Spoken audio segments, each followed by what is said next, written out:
Silence is God's language. നിശബ്ദത ദൈവത്തിൻ്റെ ഭാഷയാണ്. Silence is God's language. കർത്താവ് നിശബ്ദനായിട്ട് മിണ്ടാതിരിക്കുമ്പോഴും നമുക്ക് അവനെ റീഡ് ചെയ്യാൻ തക്കവണ്ണം കർത്താവ് നമുക്ക് ബലം തരാൻ പോവുകയാണ്.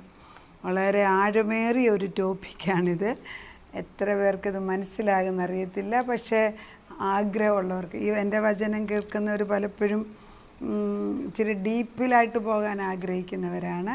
And God is happy with dum. അങ്ങനെയുള്ളവർക്ക് ഈ ഒരു രക്ഷിതഗണം, ഒരു ഗ്രൂപ്പ് ഓഫ് പീപ്പിൾ ഈ കർത്താവ് ഇങ്ങനെ ഏൽപ്പിക്കുക. അങ്ങനെയുള്ളവരാണ് എൻ്റെ വചനം കേൾക്കുന്നത്. അത് ദൈവം എനിക്ക് തന്നിരിക്കുന്ന അനുഭവങ്ങളുടെയും വെളിച്ചത്തിൻ്റെയും മർമ്മങ്ങളാണ് ഞാൻ പറഞ്ഞു തരുന്നത്. അത് ജീവിതത്തിൽ ടെസ്റ്റഡ് ആൻഡ് അപ്രൂവ്ഡ് എന്ന് പറയുന്നത് പോലെ അനുഭവങ്ങളുടെ വെളിച്ചത്തിൽ കൂടെ തന്നെ കർത്താവ് പഠിപ്പിച്ചിട്ടുള്ളതാണ്. Silence is God's language. അതിനെ എടുക്കുന്ന വാക്യം പലതും ഉണ്ട്. അതിലെടുക്കുന്ന ആദ്യത്തെ വാക്യം ഹബക്കൂക്കിനകത്ത് 2:20. എന്നാൽ യഹോവ തൻ്റെ വിശുദ്ധ മന്ദിരത്തിലുണ്ട്, സർവഭൂമിയും അവൻ്റെ സന്നിധിയിൽ മൗനമായിരിക്കട്ടെ. സർവഭൂമിയും, ഒന്നൊന്നുമല്ല, എല്ലാം. സർവശക്തനായ ദൈവത്തിൻ്റെ മുൻപിൽ എല്ലാവരും മൗനമായിട്ടിരിക്കട്ടെ. ചിലപ്പോൾ പറയും ഒത്തിരി സ്റ്റോപ്പ് ഇറ്റ് എന്ന് പറയത്തില്ല, നിർത്തുക എന്ന് പറയുമ്പോൾ എല്ലാവരും പെട്ടെന്ന് നിർത്തുന്നുണ്ടല്ലോ, ഒരു പിൻ ഡ്രോപ്പ് സൈലൻസ് വരും. ബിക്കോസ് പെട്ടെന്ന് ആളുകൾക്ക് ഒരു ഭയം വന്നിട്ട് മിണ്ടാതായിരിക്കും. ഒരു പെട്ടെന്ന് ഭയം വന്നാൽ എല്ലാവരും മിണ്ടാതാകും. പിന്നെയാണ് ബോധം വരുന്നത് എന്താണ് സംഭവമെന്ന്. അത് ഇംഗ്ലീഷിൽ എഴുതിയിരിക്കുന്നത്, but Lord is in his holy temple, let all the earth be silent before him. The Lord be in his holy temple. അവൻ്റെ വിശുദ്ധ മന്ദിരത്തിൽ അവനുണ്ട്. എവിടെ? വിശുദ്ധ മന്ദിരം. അവൻ്റെ വിശുദ്ധ മന്ദിരം അത് അതിവിശുദ്ധമാണ്. നമ്മുടെ ഹൃദയം എപ്പോഴും ക്രിസ്തു വന്നു കഴിഞ്ഞോ, ദൈവാത്മാ വന്ന് പിന്നെ വിശുദ്ധമായിട്ട് നമ്മൾ സൂക്ഷിക്കും. അത് സ്റ്റെപ്പ് ബൈ സ്റ്റെപ്പായിട്ട് ഇത് പ്രോസസ്സാണ്. ഇത് പ്രോസസ്സായി ശുദ്ധീകരിച്ച് ഒരു കണക്ക് ശുദ്ധീകരിച്ച് പൂർണ്ണത ആകുമ്പോഴത്തേക്ക് നമ്മൾ ഈ ഭൂമിയിൽ നിന്ന് പോകും. കാരണം അതുപോലെ പിന്നെ ഇവിടെ നിൽക്കാനൊക്കത്തില്ല. അപ്പം നമ്മൾ ശുദ്ധീകരിക്കുന്ന ഒരു പ്രോസസ്സ് തന്നെ ഒരു ഇറ്റ്സ് എ ട്രഷേർഡ് ടൈമാണ്.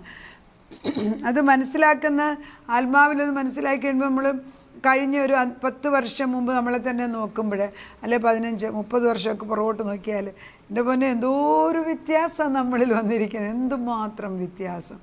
അതൊന്നും മറ്റുള്ളവർ പറഞ്ഞാലും നമ്മൾ വിചാരിച്ചാലും ഒക്കൂല. കർത്താവിൻ്റെ ആത്മാവ് വരുമ്പോൾ ആ ഒരു ട്രാൻസ്ഫോർമേഷൻ, ബിഹോൾഡിങ് ഹിസ് ബ്യൂട്ടി, അതാണ്. അപ്പോൾ കർത്താവ് ഒരു പ്രാവശ്യം ദൈവാത്മാവ് എന്നോട് പറഞ്ഞൊരു വാക്യമാണ്, ആശ്രയിപ്പാൻ ആരുമില്ലാത്തതിനാൽ രാജാവിൻ്റെ ഹൃദയം വ്യസനിക്കുന്നു. അതൊരു വലിയൊരു പ്രോബ്ലം വന്നപ്പോൾ ഒരു കേസ് കൊടുക്കാനായിട്ട് നമ്മൾ ആലോചിച്ച് രാവിലെ പോകാൻ തുടങ്ങും. കർത്താവ് പ്രാർത്ഥിച്ചപ്പോൾ ഇങ്ങനെയാണ് ഇങ്ങോട്ട് പറഞ്ഞത്, ആശ്രയിപ്പാൻ ആരുമില്ലാത്തതിനാൽ രാജാവിൻ്റെ ഹൃദയം വ്യസനിക്കുന്നു. അപ്പോൾ അതെന്നെ വല്ലാതെ ചിന്തിപ്പിച്ചു. ഞാനതെൻ്റെ അമ്മയോട് ഞാൻ പറഞ്ഞു കേസിന് പോകണ്ടെന്ന് പറഞ്ഞു. ഞങ്ങൾ പോയില്ല. കർത്താവ് അത് തന്നെ സോർട്ട് ചെയ്തു. അപ്പം ദൈവം ചില കാര്യങ്ങൾ പറയുമ്പം ദൈവത്തെ മാത്രം ആശ്രയിക്കുവാൻ ഇന്ന് ആളുകളില്ലാത്തതിനാൽ രാജാവാകുന്ന ദൈവത്തിൻ്റെ ഹൃദയം വ്യസനിച്ചു കൊണ്ടേയിരിക്കുകയാണ്. ചെറുതിലും വലുതിലും നമ്മൾ ദൈവത്തെ വ്യസനിപ്പിക്കുന്നുണ്ട്. എത്ര പഠിത്തമുള്ളവരും നിയമം പറയുന്നവരും വചനം എടുക്കുന്നവരിലും കർത്താവിനെ വ്യസനിപ്പിക്കുന്ന സ്വഭാവമുണ്ട്. അതെങ്ങനെ മാറുമെന്ന് ചോദിച്ചാൽ അതിനുത്തരം ഞാൻ കണ്ടുപിടിച്ചിട്ടില്ല. പക്ഷേ എനിക്കൊന്ന് പറയാം, തെറ്റിപ്പോയാൽ തിരിച്ച് ഓടി വന്ന് ക്ഷമ ചോദിക്കാൻ അറിയാം. കർത്താവ് മണ്ടത്തരം പറ്റിപ്പോയി, ഇനി അത് ചെയ്യരുത് എന്ന് അങ്ങനെ ചോദിക്കാൻ. അപ്പം പിന്നെയും കർത്താവ് ഒന്നും ഇല്ലാത്ത പോലെ സ്വീകരിക്കുന്ന ഞാൻ കാണുന്നുണ്ട്. അപ്പം നമ്മളോട് ദൈവം പറയുന്നത്, ഈ സങ്കീർത്തനം 46:10 പറയുന്നുണ്ട്, മിണ്ടാതിരുന്ന് ഞാൻ ദൈവമെന്നറിയുക. മിണ്ടാതിരുന്ന് വെച്ചാൽ be still and know that I am God. ഞാൻ ഒന്നും മിണ്ടയിൽ നീ എൻ്റെ മുമ്പിൽ വന്ന് ഇരിക്കെ. അപ്പം ചിലപ്പോൾ നമ്മൾ പ്രാർത്ഥിച്ച് നമ്മൾ സാധാരണ പ്രാർത്ഥിക്കുന്നത് വെച്ചാൽ നമ്മളൊരു നീണ്ട പട്ടിക വെച്ച് ദൈവമേ ഇത് ചെയ്യണേ അത് ചെയ്യണേ അങ്ങനെ പ്രാർത്ഥിച്ച് വെച്ച് നിർത്തി വെച്ച് നമ്മൾ ആമേൻ പറഞ്ഞ് വെച്ച് ഇറങ്ങിപ്പോരും. അത് പ്രാർത്ഥനയുടെ ഒരു തട്ട് പോലും ആയിട്ടില്ല. You have to wait with the Lord until you hear from him. പിന്നെ ചിലർക്ക് ഉടനെ കേൾക്കാനുള്ള പ്രത്യേക ചെവിയുള്ളവരെ ഞാൻ കണ്ടിട്ടുണ്ട്. അതൊരു കൃപയാണ്.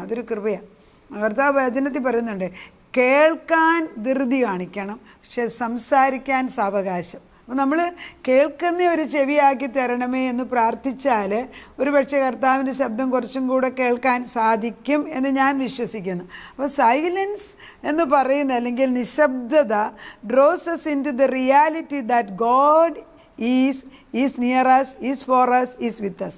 അതായത് നമ്മളൊന്നും മിണ്ടാതെ ദൈവസന്നിധിയിൽ ചെന്നങ്ങിരിക്കുകയാണ്. അവന് ചെന്നിരിക്കുമ്പം എൻ്റെ പഴയ കാര്യങ്ങളെല്ലാം അപ്പച്ചനറിയാം, ഇപ്പോഴത്തെ കാര്യം അറിയാം, ഇനിയും വരാൻ പോകുന്ന അറിയാം, ഇനിയും കാണിക്കാൻ പോകുന്ന മണ്ടത്തരം അപ്പച്ചനറിയാം, ഇല്ലേ? ഈ നോസ് എവരിത്തിങ്. ശരിയല്ലേ? ചില വല്യപ്പച്ചന്മാരെ കണ്ടിട്ടുണ്ടോ? അപ്പോൾ നമ്മളിപ്പം 4-5 പിള്ളേരുണ്ട്. അതിൽ ഒരാളെ ആ വല്യപ്പച്ചൻ നോട്ട് വെച്ച് ഇവന് ദൈവത്തിൻ്റെ മകനാണ്, ഇവൻ ഷൈൻ ചെയ്യും എന്ന് പറയുന്നത് കേട്ടിട്ടുണ്ടോ? ഞാൻ കേട്ടിട്ടുണ്ട്. And that's exactly true, absolute ട്രൂത്താണ്. അവരെങ്ങനെ പിക്കപ്പ് ചെയ്യും? They pick up because the spirit realm is alert. എത്ര പേർക്കുണ്ട്? 4 പിള്ളേരുള്ളതിൽ ചിലപ്പോൾ ഒരാൾക്കായിരിക്കും വിളിയുള്ളത്, ഇല്ലേ? ദാവീദിന് എത്രയോ പേരുണ്ട്, 7 പേര്. 8-മത്തവൻ വന്നപ്പോഴാണ് ഇവനെയാണ് ദൈവം തിരഞ്ഞെടുത്തത്, ബാക്കി 7-നെയും ദൈവം തിരഞ്ഞെടുത്തില്ല. അപ്പം കർത്താവ് തിരഞ്ഞെടുക്കുന്ന ആരെ എന്ന് ദൈവത്തിൻ്റെ പ്രവാചകൻ ദൈവത്തോട് ചോദിച്ചു മനസ്സിലാക്കി. എന്നാൽ പ്രായം ചെന്ന വല്യപ്പച്ചന്മാർ വീട്ടിലുണ്ടെങ്കിൽ, ദൈവത്തെ അറിയുന്നവരാണെങ്കിൽ അവർക്ക് ഇൻറ്റ്യൂഷൻ അല്ലെങ്കിൽ ഡിസേണിങ് ഉണ്ട്. ആരാണ് ഈ 4 പേരിൽ ദൈവത്തിന് വേണ്ടി ജീവിക്കാൻ പോകുന്നത്, അല്ലെങ്കിൽ കൂടുതൽ കൃപയുള്ളവർ. നമ്മൾ ഇതൊന്നും പറഞ്ഞു പഠിപ്പിക്കേണ്ട. അപ്പം നമ്മൾ ദൈവത്തിന് വേണ്ടി ഇരിക്കുമ്പം ദൈവം നമുക്ക് എല്ലാം കാണിച്ചു തരും. The sun rises in silence, the stars light in the sky in silence, the seed sprouts under the soil in silence, oxygen gives life to our cells beyond listening ear, the greatest of all is love itself. ശരിയല്ലേ? സൂര്യൻ രാവിലെ തോറും ശബ്ദമില്ലാതെ നമ്മുടെ മുമ്പിൽ വന്ന് നിൽക്കുകയാണ്. രാത്രി തോറും നക്ഷത്രങ്ങൾ ശബ്ദമുണ്ടാക്കാതെ നമ്മുടെ കണ്ണിൻ്റെ മുമ്പിൽ നിൽക്കുകയാണ്. ഒരു ചെടിയുടെ അല്ലെങ്കിൽ ഒരു വൃക്ഷത്തിൻ്റെ ഒരു ചെറിയ വിത്ത് മണ്ണിൽ കൊണ്ടിട്ടാൽ ശബ്ദമുണ്ടാക്കാതെ അത് പ്രാർത്ഥനയോട് എന്നെ ജീവിക്കാൻ അനുവദിക്കണേ എന്ന് പറഞ്ഞ് ഇങ്ങനെ പൊങ്ങി വരുന്നതാണ്. They don't make noise. ലോകത്തിലെ വലിയ കാര്യങ്ങളെല്ലാം ഇപ്പോഴും നമ്മളീ പറയുമ്പോഴും മൗനത്തിൽ അല്ലെങ്കിൽ നിശബ്ദതയിൽ പ്രവർത്തിച്ചു കൊണ്ടിരുന്നിട്ട് ഒരു കാലത്ത് പുറത്തു വരുന്നതായിരിക്കും. ഒരു പവറല്ലേ, ദ പവർ. അപ്പോൾ the greatest of all is love. ഇതിലൊക്കത്തിലും വലുത് സ്നേഹമാണ്. And it is largely, this love is largely inaudible in the hearts and mind of its keepers. അതായത് ഈ വലിയ സ്നേഹം എൻ്റെയും നിങ്ങളുടെയും ഹൃദയത്തിൽ ശബ്ദമുണ്ടാക്കാതെയാണ് ഇരിക്കുന്നത്. ഇതിന് ശബ്ദമില്ല. ഈ സ്നേഹത്തിന് ശബ്ദമില്ല. ദൈവത്തിനും ശബ്ദമില്ലെന്ന് പറയുമ്പോൾ ചിലപ്പോൾ നമ്മൾ അറിയത്തില്ല.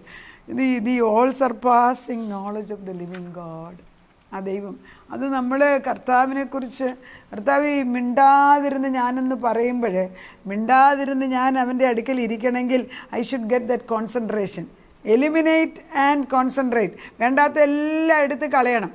ഞാൻ ഓർക്കുന്നുണ്ട്, എൻ്റെ മോന് വേണ്ടി തന്നെ പ്രാർത്ഥിച്ചുകൊണ്ടിരുന്നപ്പം കോളേജിൽ പഠിക്കുമ്പോൾ ഞാൻ നോക്കുമ്പോൾ എൻ്റെ വല്യമ്മച്ചി വരുന്നതായിട്ടും അവൻ്റെ വീട്ടിലിരിക്കുന്ന മുഴുവൻ കാസറ്റുകളും വലിച്ചെറിയുന്നത് ഞാൻ കണ്ടു. അതൊരു ദർശനം മാത്രം. എന്താ കണ്ടത്? തല മുഴുവൻ. പിന്നെ ഒരു പ്രാവശ്യം തലയ്ക്കകത്ത് മുഴുവനും കമ്പ്യൂട്ടറാണ് ഇരിക്കുന്നത്. ശരിയല്ലേ?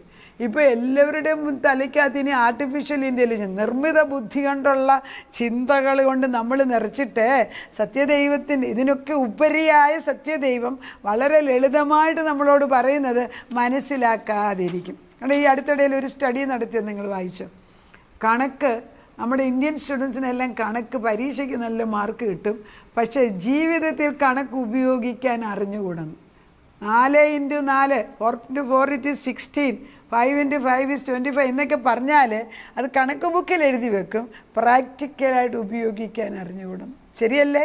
ഇത് തന്നെയാണ് ദൈവത്തിൻ്റെ പരിശുദ്ധാത്മാവ് നമ്മളെ പഠിപ്പിക്കുന്നത്.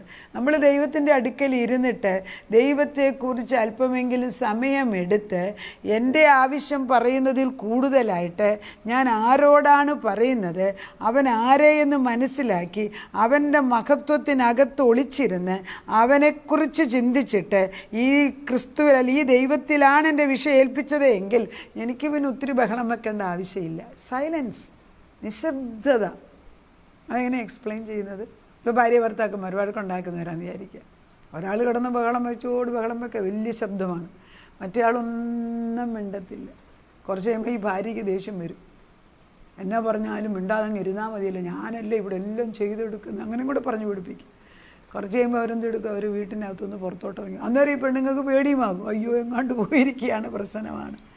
കുറച്ച് കഴിയുമ്പോൾ അവർ തിരിച്ചു വരുമ്പോഴത്തേക്ക് നമ്മൾ തണുത്തെല്ലാം കഴിഞ്ഞ് പിന്നെ സംസാരിക്കുമ്പം അവർ പറയും, നീ എന്തിനാ അങ്ങനെ അന്നേരം പറഞ്ഞു? എന്നിട്ട് നമ്മൾ തിരിച്ചും പറയും, അങ്ങനെ ഒരു കാര്യം ഞാൻ പറഞ്ഞിട്ടില്ലായിരുന്നു എന്ന് പറയും. ശരിയല്ലേ? സൈലൻസ് എവിടെയാണ്? കുടുംബത്തിലുണ്ടോ? ഞാൻ പറയും മിണ്ടാതിരിക്കണം എന്നല്ല ഞാൻ ഈ ഉദ്ദേശിക്കുന്നത്. That higher noble character of nobility is shown many a time in silence. ദൈവം നമ്മുടെ കൂടെ വന്ന് നിൽക്കുകയാണ്. അവനിപ്പോൾ നമ്മൾ വർത്താനം പറയുമ്പോൾ യേശുവിൻ്റെ വലത്ത് വശത്തുണ്ട്, ഇടത് വശത്തുണ്ട്, മുമ്പിലുണ്ട്, പുറകിലുണ്ട്, ഉണ്ട്, ഹീസ് ഹിയർ. അല്ല പിന്നെ അവൻ്റെ വചനം അങ്ങനെ പറയും, ഇല്ലേ? ശരിയല്ലേ? അതാ പറയുന്നത്, എന്നെക്കുറിച്ച് എവിടെ പറയുന്നത്, ഞാൻ അവിടെ ഉണ്ട്. രണ്ടോ അതിൽ കൂടി എവിടെയുണ്ടോ അവിടെ ഞാനുണ്ട്, അവരുടെ മധ്യത്തിൽ. അവൻ്റെ വചനം എടുക്കുമ്പോൾ അവനെയാണ് എടുക്കുന്നത്. Word of God is God himself. God is word himself. ഇതിക്കുള്ള എന്നാ വേണം? നമുക്ക് പ്രാർത്ഥിക്കാം. നിശബ്ദതയിൽ സംസാരിക്കുന്ന ഒരു ദൈവം. സ്നേഹമെന്നാണ് എല്ലാത്തിനും ഉപരി. സ്നേഹത്തിന് ശബ്ദമൊന്നുമില്ല. സ്നേഹമാണ് എല്ലാം.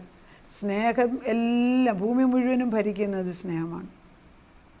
സ്നേഹം കൂടാതെ ഒന്നും നടക്കുന്നില്ല. ബാക്കിയുള്ളതെല്ലാം ഡിസ്ട്രക്റ്റീവാണ്. സ്നേഹമില്ലാത്തടത്ത് മനുഷ്യനുണ്ടാക്കുന്ന എല്ലാം നശിച്ചു പോകും. പക്ഷെ സ്നേഹത്തോടെ ബിൽഡപ്പ് ചെയ്ത് പുറമേ ഉള്ളതെന്ന് വെച്ചാൽ അകത്തൊന്നും നശിക്കൂല. അങ്ങനെയാണല്ലോ ദൈവം സൃഷ്ടിച്ചു വെച്ചിരിക്കുന്നത് നമ്മൾ. അതുകൊണ്ട് ഞങ്ങളെ പിതാവാം ദൈവത്തിൻ്റെയും പുത്രൻ്റെയും പരിശുദ്ധാത്മാവിൻ്റെയും ഏകസ്നേഹം പോലെ ഞങ്ങൾക്കും ഏകസ്നേഹം ഇട്ട് തരണം. നിൻ്റെ സ്നേഹം ഞങ്ങളിൽ ഇട്ട് തരുമ്പം കർത്താവേ, തൃപ്തരായിരിക്കുന്നവരെ പോലെ സ്നേഹത്തിൽ അമ്മയുടെ മുല കുടിച്ചിട്ട് തൃപ്തിയായിട്ടിരിക്കുന്ന മക്കളെ പോലെ നിൻ്റെ വചനം കൊണ്ട് ഞങ്ങളെ നിറഞ്ഞ് അത് നിറഞ്ഞ് ആ പാത്രത്തിൻ്റെ വക്കോളം വന്നു കഴിയുമ്പോൾ അളവില്ലാതെ ഒഴിക്കുന്ന ആ സ്നേഹത്തിൽ ഞങ്ങളെ നിർത്തണം. അളവില്ലാതെ ഒഴുക്കുന്ന ആ സ്നേഹം ഞങ്ങളിന്ന് പുറത്തോട്ട് വരട്ടെ കർത്താവ്. നീ അത് ചെയ്യുന്നതിനാൽ സ്തോത്രം. അളവില്ലാത്ത സ്നേഹം തലമുറകൾ വെച്ചെന്ന് വീട്ട്. അളവില്ലാത്ത സ്നേഹം ഭാര്യ ഭർത്താക്കന്മാർ, മക്കളിൽ, മരുമക്കളിൽ, കൊച്ചുമക്കളിൽ ഞങ്ങളെ കാണുമ്പോൾ നമ്മളവരെ വിധിക്കുകയാണെന്ന് പിശാചു പറയുമ്പം ഞങ്ങളിൽ അളവില്ലാത്ത സ്നേഹമുണ്ടെന്ന് കാണിക്കാൻ നിൻ്റെ ആത്മാവിൽ മൗനമായിട്ടിരുന്ന് നിന്നെ സ്തുതിപ്പാൻ ഞങ്ങളെ പഠിപ്പിക്കണം. ഒന്നും പ്രൂവ് ചെയ്യാനില്ല. സ്നേഹം അതിനൊരു വലിയ ശബ്ദമൊന്നുമില്ലല്ലോ. വികാരം അതിനും ശബ്ദമില്ലല്ലോ. അതുകൊണ്ട് കർത്താവേ, നിൻ്റെ സ്നേഹത്തിലും ആത്മീയമായ ദൃഢതയിലും ഞങ്ങളെ ഉറപ്പിച്ച് നിർത്തണമേ. ഞങ്ങളുടെ തലമുറകളെ ഉറപ്പിച്ച് നിർത്തണമേ. തലമുറയുടെ ദൈവം എന്നല്ലേ നിന്നെക്കുറിച്ച് പറയുന്നു. ദൈവത്തിൻ്റെ സ്നേഹം തലമുറയിൽ കൂടെ ഒഴുകുന്നു. പിതാവിൻ്റെ സ്നേഹം പുത്രനിലേക്ക്, പുത്രൻ്റെ സ്നേഹം പരിശുദ്ധാത്മാവിൽ കൂടെ എല്ലാവരും ഒഴുകുന്നത് എന്ന് ഞങ്ങൾ കണ്ടുകൊണ്ടിരിക്കുന്നു. അത് ചെന്ന് കൊള്ളും. വെള്ളത്തിനൊരു പ്രത്യേക സ്വഭാവമുണ്ടല്ലോ, അത് തടുത്ത് നിൽക്കത്തില്ല. അത് ഒഴുകേണ്ട ഇവിടെ കൂടെ ഒഴുകുന്നില്ല, മറ്റു സൈഡിൽ കൂടെ അത് താണ നിലത്തേക്ക് ഒഴുകിപ്പോക്കും. ഞങ്ങളുടെ കുഞ്ഞുങ്ങളിൽ താഴ്മയിട്ട് കൊടുക്കണമേ, അടുത്തുള്ളവരിൽ താഴ്മയിടണമേ. ഈ സ്നേഹനദി ഒഴുകട്ടെ, ജീവൻ വെക്കട്ടെ, പഥ്യനദിയായി മാറട്ടെ, ജീവവൃക്ഷമുണ്ടാകട്ടെ. അപ്പച്ചനത് ചെയ്യുന്നതിനാൽ സ്തോത്രം. പ്രാർത്ഥനയുടെ ഉത്തരം തന്ന ദൈവത്തിന് നന്ദി. യേശു ക്രിസ്തുവിൻ്റെ പൊന്നുനാമത്തിൽ തന്നെ ആമേൻ.